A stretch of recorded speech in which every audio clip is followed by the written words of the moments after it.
Chapter 116. Xin Yun Yao walked out of the room. Kai all looked at Chu Yang Qiu again. Can my teammates be released now?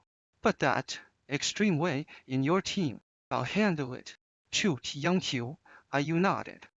We originally prepared a welcome party, but now it seems we'll have to put it off for a while. He walked to the classroom door, opened it, and Zhang Shan was standing not far outside. Are you done talking? Zhang Shan was stunned after speaking and stared at Chu Yang Qiu's face. Damn it, how did you get injured? It's nothing serious. Chu Qiu waved his hand. Zhang Shan, it was all a misunderstanding just now. Release KXIA's teammates. Tija followed Zhang Shan to the second floor of the school and found his teammates in the equipment room at the very end of the corridor.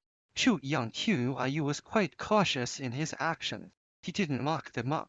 Instead, he just prepared some cans and bottled water and then arranged for an ant to chat with them.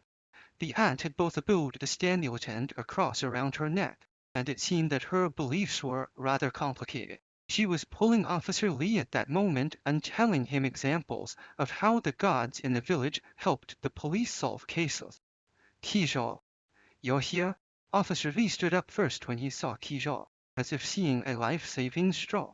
Are you all okay? Qizhou asked. What could be wrong with us? Officer Li gave Qizhou a puzzled look. But you, why are you only here now? I went to see Chu Yang Qiu. After Qizhou said that, he looked around at everyone on desk. Didn't Yao Jin come? Wasn't that hooligan with you? Officer Li asked. Xiang, who was standing behind them, shook his head helplessly at this time.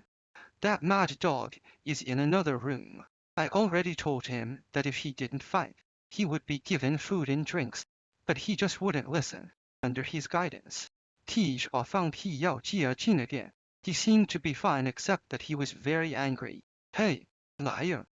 Although Yao Jin was tied up tightly, his momentum was still very tough. Come and untie me quickly. I'm going to beat this big guy to tears today. Zhang Shan was also a bit annoyed by what he said. Do you really think I'm a paper tiger with your tattooed arms? If I don't use my real skills, do you really think you can knock me down? How can you know without trying? Yao Jin snorted coldly. Liar, how did you side with the enemy? Were you threatened or bribed by them? Not really. Sha shook his head. Yao Jin, these people were originally going to release you, but you were in such a manic state that they didn't know what to do for a while. Man, Yao Jin shouted loudly. They tied me up and still don't allow me to be manic. Yao Jin, you also hit people. Qizhou said. Why don't you apologize to them? Then you won't have to be tied up so painfully. After hearing this, Zhang sounded a bit hard to understand. Yao Jin had difficulty even with normal communication. So how could he possibly apologize? Sorry. Yao Jin suddenly lowered his head and said, I sincerely apologize to everyone. Please untie me. Huh?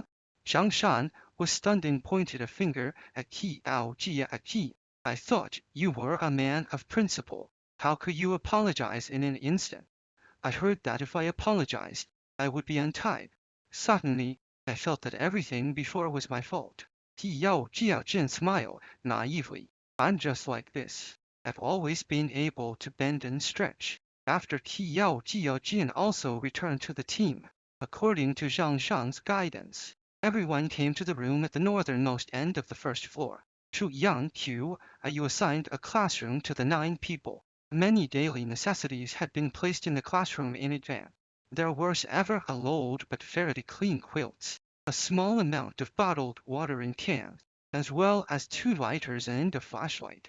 It seemed that many people lived on this floor. Everyone lived in the classrooms in teams. It was almost nightfall at this time, and many people were sitting in the classrooms chatting.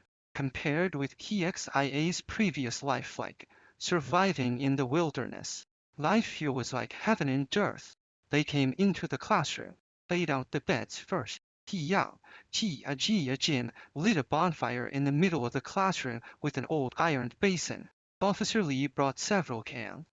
open them for everyone, and put them beside the iron basin to heat them up. The 9 people sat around together, waiting quietly. The atmosphere was a bit silent. Kishore raised his head and looked at the several men beside him. Ti Yao Jia Jin, Han Wai Mo, Officer Li, and was also calculating something in his mind. Are you used to it? Zhang Shan walked in from outside and looked at the 9 people in the room. Our space is also quite limited. We can only let you 9 stay together. I'm sorry for the inconvenience. Brother Shan. Thank you. Zhao Ran stood up and kept smiling at Zhang Shan. Officer Li stood up, nodded friendly to Zhang Shan. Buddy, the arrangements are great. Thanks for your trouble. Do you have cigarettes? Zhang Shan was silent for a moment after hearing that, then took out a small half-pack of cigarettes from his pocket with a reluctant expression. This is all I have. It's okay. It's okay. Officer Li took the small half-pack of cigarettes naturally. I don't mind that it's little. Seeing his spiritual food being taken away, Zhang Shan immediately became a bit flustered. No, brother, you should at least leave me one. I've been holding it in for too long. Officer Li took out a cigarette, put it in his mouth, and lit it. All right then. Zhang Shan shook his head. You have a good rest tonight. You should go to play the game tomorrow. After seeing Zhang Shan off, Xiao Ran gave Officer Li a cold look. What's wrong? Officer Li asked in confusion. Could you please not smoke here? Xiao? Oh, okay. I'll go out right away. Officer Li nodded. He then turned to look at Tizhao and asked, Do you want to smoke? Tizhao thought for a moment and took a cigarette. He had clearly told Officer Li that he hadn't smoked for a long time.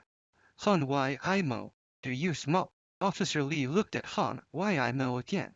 Han Wai Mo didn't understand what Officer Li meant and smiled and said, I don't know how to smoke.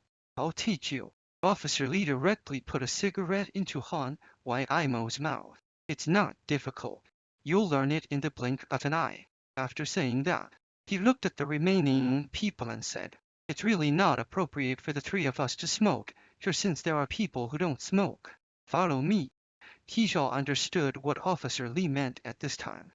So he put his arm around Han Wai Mo's shoulder and followed Officer Li to the corridor. None of the 3 people said anything.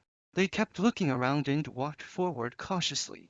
The things they were going to talk about next were too sensitive to guard against the situation if walls have ears. They had to find a safe place. But where in this huge school was an absolutely safe place? Tizhao, would it be safer to go to the rooftop? Officer Li asked. Or the basement? No. Tizhao shook his head. The middle of the playground is the safest.